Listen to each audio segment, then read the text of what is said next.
कश्मीर भारत का अभिन्न अंग है। ये बात दोहराते दोहराते 70 साल हो गए, लेकिन फिर भी कोई तो कारण है कि कश्मीर की आवाम आज भी देश की तमाम आवाम से जुड़ नहीं पाई है। और इसका कारण है अनुच्छेद 370, जिसने 2 झंडे, 2 निशान, 2 संविधान की व्यवस्था, दोहरी नागरिकता के चलते कश्मीर को परोक्ष रूप से भारत से जुदा करके, अलग थलग करके रखा हुआ है। कश्मीर को अगर सरदार वल्लभ भाई पटेल ने अपने हाथ में लिया होता तो 70 वर्षों से कश्मीर की आवाम जिस तबाही को, जिस आतंकवाद का नंगा नाच देख रही है, वो परिस्थितियां कश्मीर में विकसित नहीं हुई होती। ये सब आपकी देन है। राजनीतिक परिवारों की इच्छा नहीं है कि कश्मीर के छोटे छोटे बच्चों को शिक्षा मिले, इसलिए वो कानून वहां पर लागू नहीं हो पाता है। और अनुसूचित जाति, जनजाति के और पिछड़े वर्ग के जो लोग हैं, उनको भी राजनीतिक रूप से आरक्षण का लाभ नहीं मिल पा रहा है। कश्मीर को भी सरदार वल्लभ भाई पटेल ने अपने हाथों में लिया होता।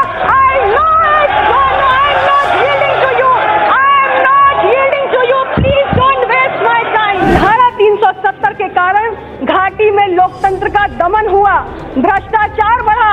अन्य राज्यों की अपेक्षा भारत की सरकार बहुत बड़ा पैकेज इस राज्य को देती रही, लेकिन इनका विकास नहीं हुआ।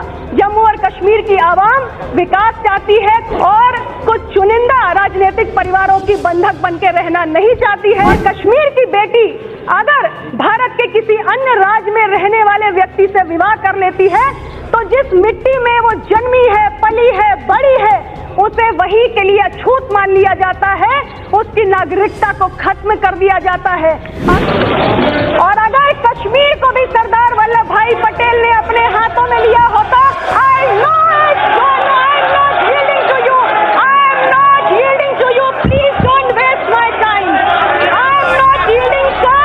कश्मीर को अगर सरदार वल्लभ भाई पटेल ने अपने हाथों में लिया होता,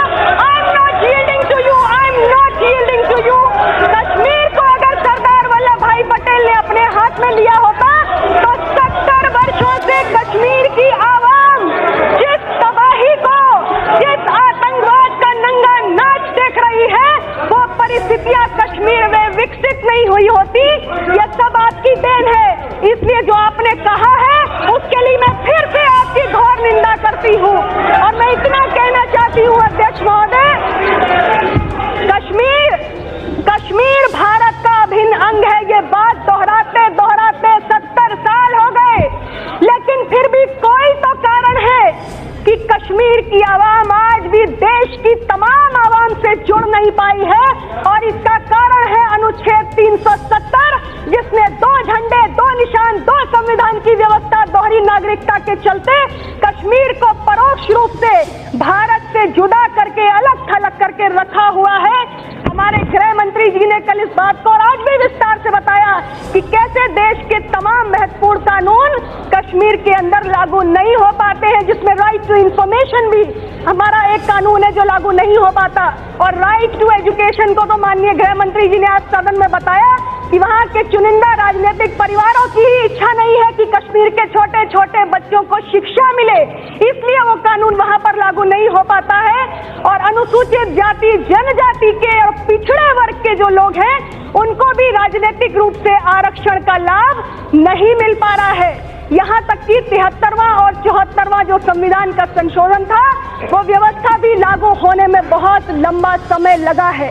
ये 35A है, जिसके कारण अगर भारत के किसी अन्य राज्य में रहने वाला नागरिक कश्मीर में संपत्ति बनाना चाहे तो उसको कोई अधिकार नहीं है।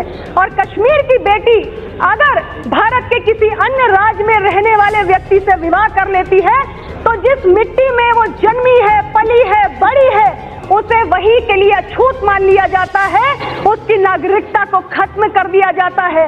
आखिर कौन सी ऐसी मजबूरी है कि भारत की आजादी के 70 वर्षों बाद भी जिस व्यवस्था को हमने एक टेम्पररी, एक अस्थायी व्यवस्था के रूप में लागू किया था, उसको हम बर्दाश्त करते रहे, उसको हम चलाते रहे।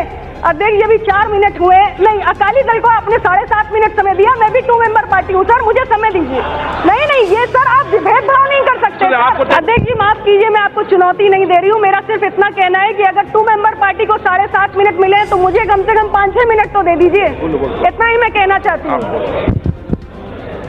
अध्यक्ष महोदय, मैं सिर्फ इतना ही कहना चाहती हूँ कि आज कश्मीर की आवाम को खुशहाली के रास्ते पर ले जाने का निर्णय हमारी सरकार ने किया है, और राष्ट्रहित में जब हम कोई बड़े निर्णय करने चाहते हैं तो हमें दृढ़ इच्छा शक्ति की आवश्यकता होती है। वही दृढ़ इच्छा शक्ति जो सरदार वल्लभ भाई पटेल ने दिखाई थी जब 565 रियासतों का विलय करके भारत गणराज्य बनाया था, और उसी तरीके का कमिटमेंट और रिजॉल्व हमारे देश के प्रधानमंत्री और माननीय गृह मंत्री जी ने दिखाया है। मैं इसके लिए उनको बधाई देती हूँ, और इतना ही कहना चाहती हूँ कि धारा 370 के कारण घाटी में लोकतंत्र का दमन हुआ, भ्रष्टाचार बढ़ा। अन्य राज्यों की अपेक्षा भारत की सरकार बहुत बड़ा पैकेज इस राज्य को देती रही, लेकिन इनका विकास नहीं हुआ। जम्मू और कश्मीर की आवाम विकास चाहती है, खुशहाली चाहती है, आगे बढ़ना चाहती है, और कुछ चुनिंदा राजनीतिक परिवारों की बंधक बनके रहना नहीं चाहती है। इसलिए आज का जो फैसला है उसके लिए मैं पुनः सरकार को बधाई देती हूं कि आपका ये फैसला सिर्फ भारत के भूगोल को नहीं बल्कि भारत के इतिहास को भी बदलने जा रहा है, और देश के प्रथम गृह मंत्री सरदार वल्लभ भाई पटेल जी ने जो सपना देखा था उसको पूरा करने की दिशा में आगे बढ़ रहा है। इन्हीं शब्दों के साथ बहुत-बहुत धन्यवाद। श्री एम सेल्वराज।